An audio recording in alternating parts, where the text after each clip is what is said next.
All right, Evan, so we have the third shot now on this par 5. Yeah. You hit a really good tee shot, really good second shot with the 4-iron. It's put us on the back part of the green on the fringe. I understand as we go through this shot that there is a false front and we don't want to go long and let it come off. I totally get that, but that's part of the decision making. Right. We always want to get back at what's the best shot for us to play. Right. Regardless, right? If you had a 3-shot lead against your buddies or whatever, for some big bucks, maybe you're protecting it. But really, when we look at the intention, what's the best shot for me to play right now with the variables here, regardless of if this is for eagle, par, bogey. So now let's get into the nuts and bolts. You're going to do a pre-shot routine here. We talked about even an approach shot, the lie. I start with lie. Is there anything about the lie and the surrounding areas that's important for this one? So I'm thinking putter. Why aren't you chipping this?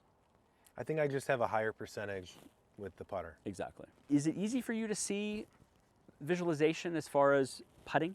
Like I can't necessarily see the full thing, but sometimes as long as I can kind of see it going in and where that apex will be, and I capture it in my mind, as soon as I look back at my ball, I go. Love it.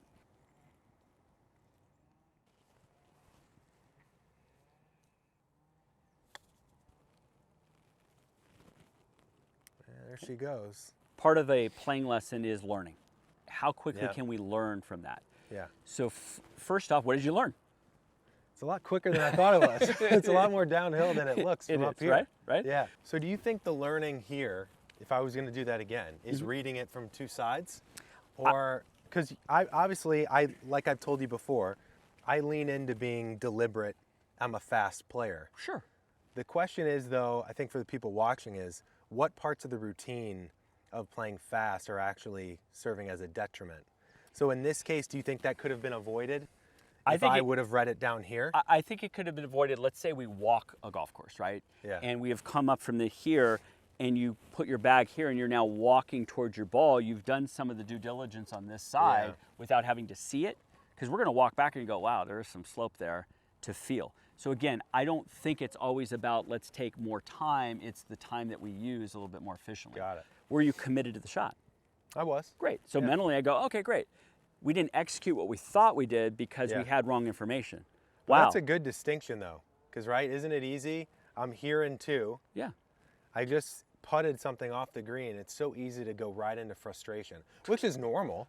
I'm not saying you should be happy about the shot. I shouldn't be happy, but I didn't take the time to think, oh, well, I didn't really execute. I was committed.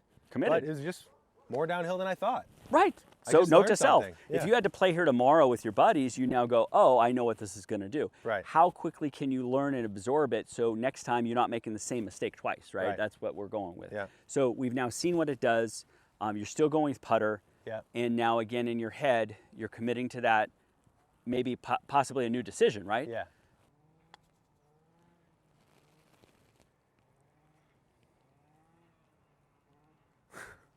Okay. So the same questions apply. Is were you committed? Yeah. Did you make an adjustment? Yeah. Yes. Were you still surprised? So it kept going, didn't it? Right. Yeah. And so now as we go back here, we can. I thought you executed a very good shot. I used to think vocalization was, what are you trying to do here? But what does a good shot look like here? I think is even more valuable because you're picking out what you want to do. Correct. And it's also, what would I change about what just happened if I had the chance? Yeah. Because then, yeah, you might be frustrated, but then you don't have a chance to learn. We got one more putt here. Okay. Okay, let's go. All right. It's for birdie. It's for birdie. Okay. Birdie versus par versus bogey from this length. Does your mindset change? I think there's some excitement for a birdie. I think for a par, there's some anxiousness, right? And I think for a bogey, I think it's even, the anxiousness goes a little bit higher because I don't want to double here. Sure. So the result, the birdie has a little bit more, especially the shorter it is, I think has a little bit more excitement and apprehension. But even if I miss it, I know I'm going to make par. Okay. So I want you to give me the facts about this putt. How long is it? Is it uphill or downhill? What is it breaking?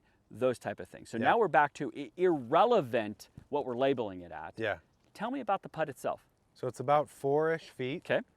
It's uphill, and it's a little left to right. I'm thinking left edge. Great. So we have clarity on what the shot is that's in front of you. Yeah.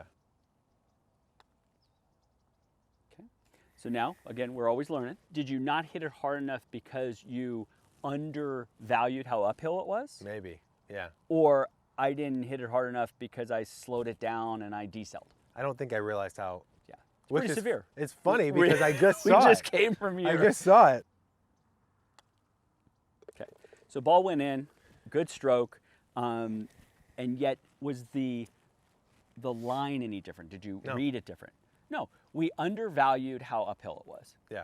That's a decision error because we weren't aware enough of it, or we just kind of put it to the side. So that's where people, again, oh, I missed a putt, my putting's bad. Stroke is fine.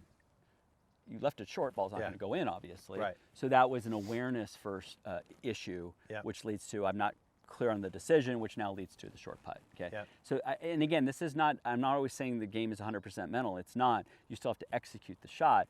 But most people don't realize how many times that they miss a shot that could have been avoided by better awareness, better decision making. And then, of course, the second part of that is how much of it is execution based. So one of the most valuable things I learned from Dr. Joe Parent, yes, the author of Zen Golf, for anyone that gets nervous over a birdie putt, he said, can you roll this ball over an inch in front of your ball? If you pick a spot an inch in front of your ball, how many times do you think you can roll it over that spot? 9 out of 10, 10 out of 10? Well, I could do that.